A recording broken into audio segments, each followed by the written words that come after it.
Hello, hello, hello. Welcome to this week's installment of Minutes with Mpumi. I'm Mpumi for those of you who don't know, but even if you do, hi. So this week's video is going to share quite a scary experience that I had not so long ago, but more than that, it's going to be inviting you into a conversation that I had with God during one of my devotionals. Actually, a devotion that I had in this very week. And so I hope that you learn all that you can from it, and it may sound a bit preachy or teachy, but that's fine. And before we continue, are you subscribed to the channel, or do you just come watch the videos and disappear? I hope not. But also another thing that I'd like to ask is, do you actually share these videos or the links to the videos with your friends? Because the whole concept of this channel, the whole concept of Minutes with Mpumi, is so that I may use my experiences to share life and lessons with you. But my expectation of you is that as you learn, you may bring others along your learning journey. So not only do I request that you subscribe, but I would also appreciate it, and I'm pretty sure that those who will be receiving the content of this video will appreciate you sharing it with them. So do we have a deal? Great, let's get into today's video. So when I was still in varsity, I accustomed myself to the habit of donating blood. So anything that involves helping people by any means, well, of course, if the means are right for them and for me, I put my hand up for such things, my hand up to help other people. And so I think it was 2015 and 2016, I started donating blood. And so not too long ago, actually, when I heard that there was a global drive by youth to donate blood that will be sent to the different zones globally and the different centers that need the blood for people to survive, I did not think twice about it. I raised my hand. Now, here's the thing about this.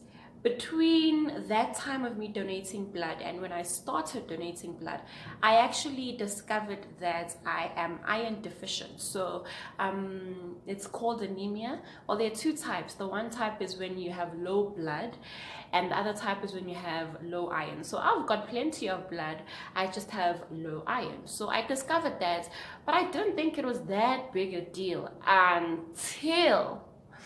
until the day came where I had to donate the blood. So I wake up that morning and my mom wakes up very distressed, and she says, "I don't think you should do this." And so I say to her, why? I mean, I've done this before, it's not a problem. And then she tells me that she actually had a dream. And in the dream, it was a hall setting. So she was sitting in the hall for a service, a church service, I presume. And she got communication. Well, somebody came to her to let her know that I had died. Somebody came to let my mom know that I had died. She got up from her seat. She ran frantically in tears out of the hall because her last born daughter had passed away. And she said, "Mpumi, I've got a bad feeling about this. I don't think," okay, my mom calls me Nompumelelo, but that's besides the point. "I've got a bad feeling about this. I don't think you should do this. I had a dream that you would die and I don't want to lose you." And here's why this is very important. My mom has got the gift of discernment. Okay, my mom has got the gift of discernment, and it happened before when she told me that she's got a bad feeling about something, that I went on ahead and I was like, "Mom, it's not a big deal." It was actually with a friend. She advised me not to go to my friend's home in another province because something would happen. And I dismissed it to say, "No, man, I'm used to the family. They're nice people. My friend and I are good. Nothing will happen. Don't worry." Can I just say that I came back way before I was supposed to come back from my friend's home, and our friendship had been destroyed. Till this day, we're trying to pick up the pieces, trying to repair, and it's just not working out as well as it was. And so if there's anyone I should listen to for any word of caution, my mom is the person. But what did your girl do? I dismiss that. I want to know from you, do you have a discerning voice whispering in your ear? Because trust me, there are many voices coming from many places. Voices that bring self-doubt, voices that do not promote any kind of courage, voices that do not promote doing good, voices that are against the Lord and his will. There are many voices out there, and I just want to know, is there a particular discerning voice that is speaking to your ear, that is showing you the right way, that is cautioning you when you are stepping into error?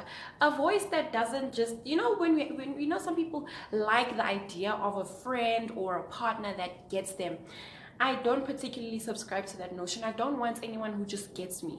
I want somebody who will get me somewhere by calling me out when I do wrong, by letting me know when I'm supposed to do something and I don't do it, calling me out on that laziness. I don't just want a friend or anyone who gets me. I want somebody who will get me on track, who will get me doing right, who will get me somewhere, So I'm very concerned for people who don't have a particular voice that speaks to them. A voice in the form of a mentor, a voice in the form of a coach, a voice in the form of a mother even, or a guardian, or a trusted friend. Do you have a voice that whispers discernment in your ear, discernment that leads you to doing right, that leads you to making wise decisions, a voice that leads you to the path that will prosper you? Do you have that particular voice? And more importantly, if you do you listen to that voice? Because I have that voice. My mom is that voice. I had that voice telling me not to go donate my blood that day, but I dismissed it. I didn't listen to it. And you will hear the results later. But do you listen to the voice that speaks life into you? The voice that cautions you, a voice that guides you? Do you listen to that voice? Because it matters nothing if the voice speaks but you don't listen. So that's the first thing. Do you have a voice, discerning, a spirit-filled voice that speaks into your ear? And when it speaks, do you listen? Does this voice sound like the Holy Spirit? Does this voice promote everything that is for your well-being, that is for your growth, that is for your prosperity? Does this voice sound like the voice of God? Gentle at times, loud at times, harsh at times, sweet and gentle at times. Do you have that voice, and do you listen to that voice? So we know from my case that I didn't listen to my mom, and I was like, oh, don't worry, you're just scared. I mean, it is a thick needle coming into my body to come extract blood. Don't you worry about it. I wish I had listened. I went to go and donate the blood. So I am iron deficient, and that morning I didn't particularly have a wholesome, nutritious, healthy meal. I just had iphutu. I don't know how to explain iphutu to people. Flaky pap, scrambled pap, whatever. I had iphutu that morning, and I was like, no, I'm good. The point is to not get hungry. Whatever you eat is okay. And I went straight in to donate my blood and donate, and there your girl was pumping on the stress ball, or that rubber ball that they use just so that your blood can flow, donating the blood. And after that I just thought, let me just relax, watch some TV, and I did. And in that moment my head started spinning. Everything started getting blurry to the point of getting blank. I got so ill, I couldn't breathe properly. So look, I've had anemic episodes before where I'm dizzy and I need to handle something. That day was on another level. It was on steroids. I got hot. I couldn't see properly. My head was heavy. I couldn't breathe. Almost all the workers came, even some of the people that were there to donate blood, to be like, hey, let's help this child. She's very close to losing her breath, to dying. And they came and they reclined my chair to make me face, well, to make my head face down and my legs up. Guys, it was so bad. And as that was happening, I was just praying, would say, Lord, my mom had a dream about this. Please don't allow for me to die. please, dear Lord, she will not live with herself. But okay, I wouldn't live with myself because I'd be dead. But please, Lord, let this not be the day that I choose not to listen and I actually pay for it. I prayed so much, and they tried to help me. They gave me water, something sweet, something to eat. And it was so bad. And I thank God that I didn't go out, that the lights did not go out, that I got up, I recovered slowly, my breath came back to me, my vision was clear, and the heat and the temperature cooled, and I was okay. And I got, oh no, ooh, before that I didn't even get home. So I was thinking I need my family to come and fetch me, but my mom can't know about this. So I called my sister to let her know, hey Brian, I need you to come. And my sister approached. Guess who was with her? My mom. I don't know, between anger and deep sadness and frustration and annoyance and relief, my mom just said, but I told you. I don't know what to say.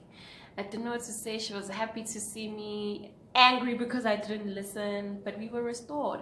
And I got back home ill like that. They treated me back to normalcy. And here's the biggest lesson. Here's the biggest reason I am sharing this video with you.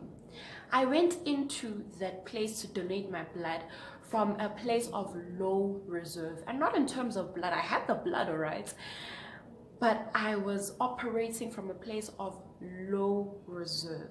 I was iron deficient. Secondly, I hadn't had a proper meal to put me in good stead for me to donate that blood. And the biggest lesson that God shared with me is that, listen here, you cannot fill anyone from an empty cup. You cannot fill anyone from an empty cup. And we do it so much. We want God to give us an increase, but we haven't even filled up for us to overflow or to even tip over, to pour into people, to pour into a project, to pour into whatever needs us to pour into. We cannot, with however good intentions we come with, whatever good we are trying to accomplish, if we are running from a place of empty, we can never fill anyone. And think about it.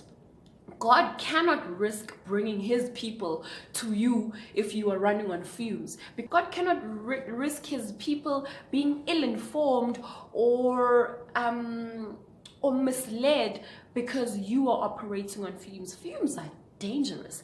They are toxic. God can never bring people to you or tasks or anything major for, in fact, to you, because you cannot be trusted. You are operating on empty. You're operating on fumes. You will poison people. The demand is huge. There are people that are on the other end of you giving of yourself, of you giving or offering what you have to offer this world. There's a huge queue, but it will never come to you because you are empty. God will never risk his people being poisoned by you. There will be people out there who are not as informed, who are not as good in what you have to offer, but you are not, because you're running on low. They will see the harvest. They will see the benefits. You won't if you're operating on low.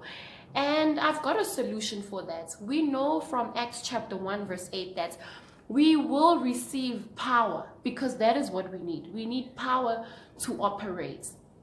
But what does it say? You will receive power when the Holy Spirit comes upon you. So fumes and reserves are, fumes rather, and low reserves are a sign that the Holy Spirit is not within you, that you are not filled. Yeah, you're not, but you're not filled by what matters, and that being the Holy Spirit.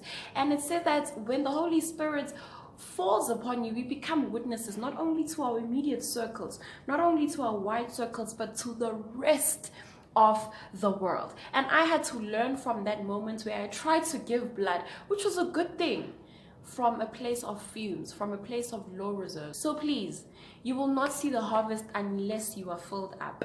And God will not bring empty tanks to you for you to fill them up with fumes and kill them and destroy them.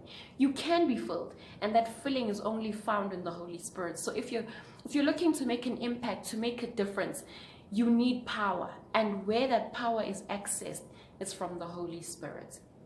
So yes, I know I sounded preachy, I know I sounded like I was shouting, but guys, honestly, firstly, we need discerning voices in our ears, and we need to listen to those voices, but also we need to be filled up with the Holy Spirit, because there are empty tanks out there. There are problems that need our solutions, but they can never come right until we fill up, until we are filled up, in order for us to tip over, to fill other cups, and to even overflow without us having to tip. So thank you for watching this week's video. Check you next week.